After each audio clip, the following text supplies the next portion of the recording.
Hello, Carson. I want to do a short video just looking at some of the books that I've been reading just now, what I've really been enjoying, and some that I'm in the middle of. This is a wee bit different from my usual videos, but let me know if you enjoy it.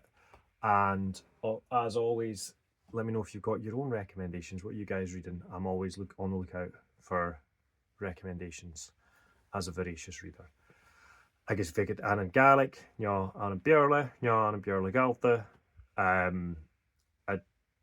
The recommendation could be in Scots or English or Gaelic. I don't really have it. My French and my Irish aren't really strong enough to be reading in them at the moment, without it being more work than I have bandwidth for, I'm afraid.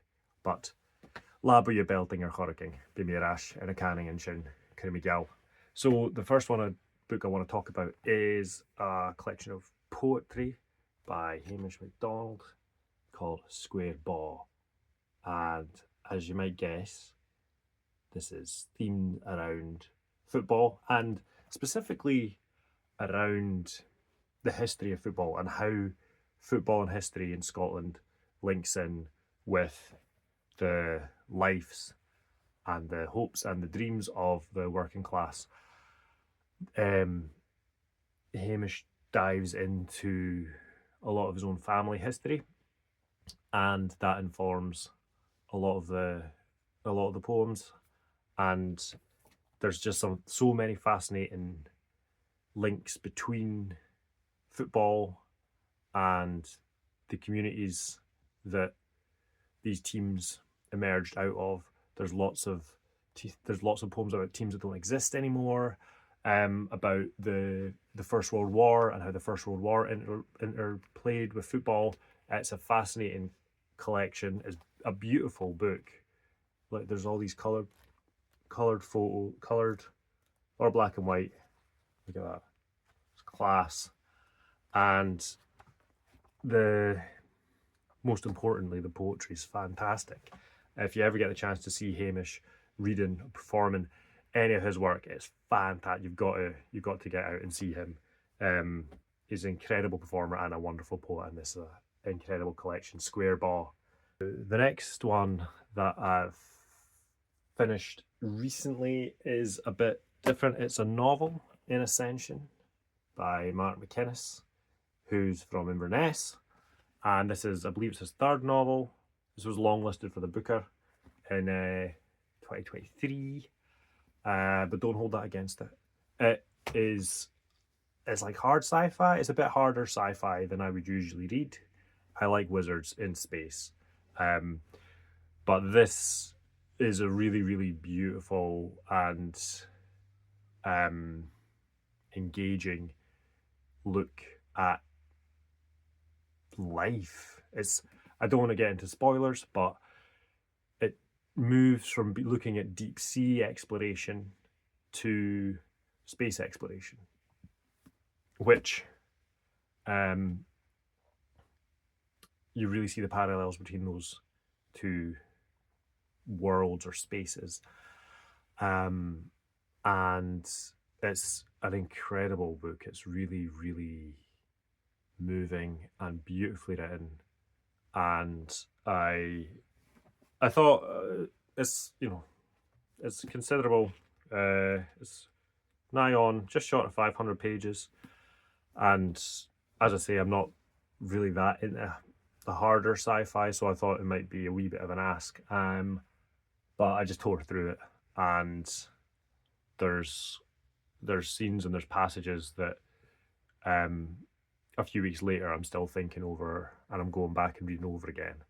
I think that's always the measure of a great piece of work, and it is. And that's the first of Martin's novels that I've read, but I'm definitely going to go and check out his other work now.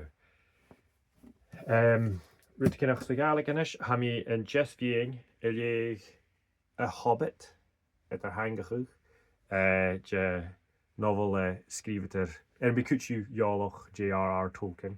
I guess tune the Gaelic a hound. I guess Ryan Moray Watson in at their hangachadh. I guess had you a cortigrim clan. ha sé fíordio with hengach go haun agus na háring ha ferchan cho géalach nar ha go léig agus cho nátere mar gan de dhéirich in novel seo as in cultaraching an a dói a chorcan agus gid nach de hachar sin ha ddíoch cho éireach agus chuideoch ar a chlábhúlaigh ha ddíoch Evertype sinna chlábhúilta agus mar a híisiú seo sin ach báoch sin agus ha na mathóála seo na dealain agus ar an étar hengacha chuideoch ha ddíoch éireach gal so ha cortarú meid snúk seo nuair a ha árainne nach go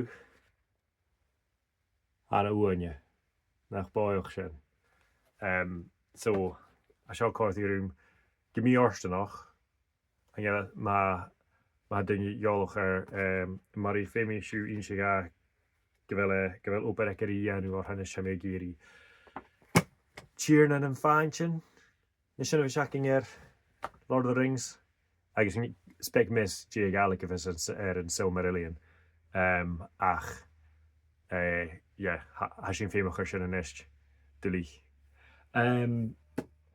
The other, what else? The next one I want to chat about is this collection here, Alan Garner, Powsel and Thrums. If you don't know Alan Garner, he's possibly one of my favourite English writers. He passed away last year or the year before.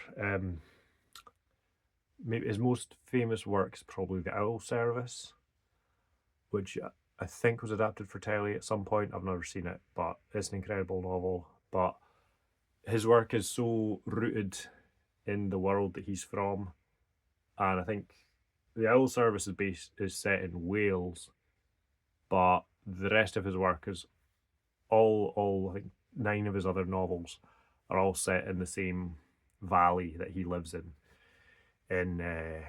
Cheshire and in England. And this book is a collection of essays and poems and shorter pieces.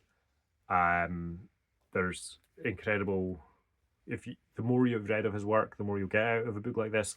But even if this is the first time you encounter his work, you'll get a good sense of what his novels and what his stories are like, because you get his voice comes through very clearly, and his preoccupations and his passions come through very clearly, and he's incredibly rooted.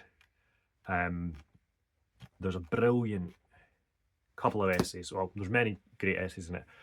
One of them is about how he found the house that he's living in. He thought there was a sign up saying that there was an 18th century cottage for sale, so he went and had a look at that.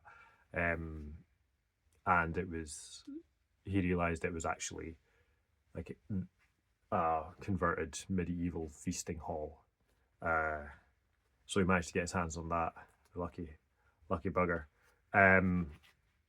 And the story of how he came to be the custodian of that building, and the lands around it. And then there's another essay about the land around it, and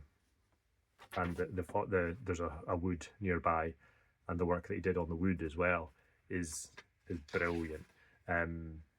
And also essays about his life and his it's a remarkable book, remarkable life, and a remarkable guy.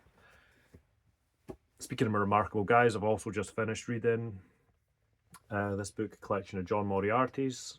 This is kind of a sampler of John Moriarty's writing, who is an Irish writer and thinker whose work is a bit out there, I think it's fair to say. It's a bit different from what I'd usually read, very philosophical and but in a creative way. It's philosophy, but it's more like reading a book of poetry than it is like sitting down and trying to get through some Wittgenstein or something. I imagine I've never sat down and tried to get through Wittgenstein, really. But this is introducing John Moriarty in his own words. So there's excerpts from most of his different books with short introductions to the thematically grouped excerpts. And yeah, a very different thinker, but similar to Alan Garner, engaged in like very, very rooted in his world, and in Kerry and places like that he's writing about, and obviously drawn to writers and thinkers that operate in that way, and I kind of aspire to do that myself in my writing, and I suppose in my worldview. I guess actually, da your begerig, just in the passing before I leave, I also have been reading Katherine Rundell,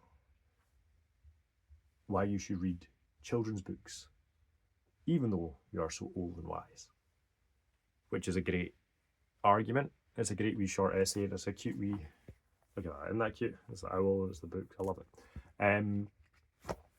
Very well argued piece, and as someone with young children, I'm reading more and more children's fiction, and I'm really just enjoying that too.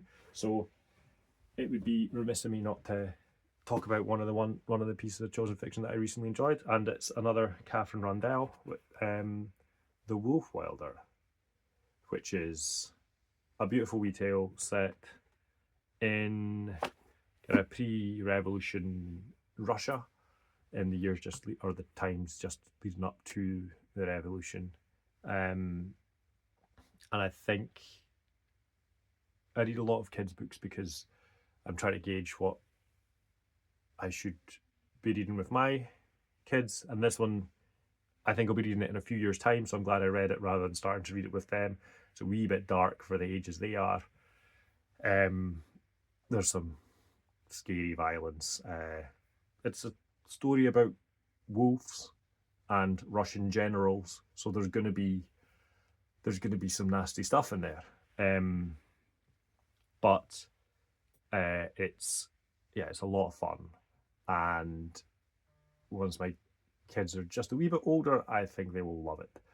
And it's been really liberating and really fun just to read more children's books. And even if you don't have kids, I think there's a lot that there's great reasons why you should read whatever books you want, including children's fiction.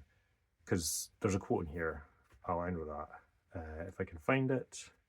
I think it was Auden, W.H. Auden, who wrote, "There are good books which are only for adults because their comprehension presupposes adult experiences, but there are no good books which are only for children."